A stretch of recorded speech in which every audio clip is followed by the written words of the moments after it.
معانا النهاردة حاجة حلوة جدا للكحة.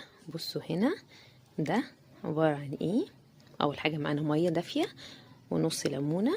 تمام. بنفتح، دي اسمها بطة.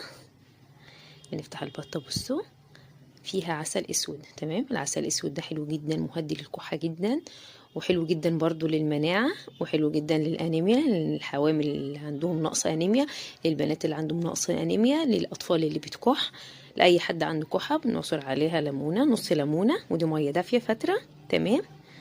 الحاجة اللي فيها حديد، تمام، بتبقى محتاجة معاها فيتامين سي عشان خاطر تمتصه في الجسم. بنقلب كويس. تمام.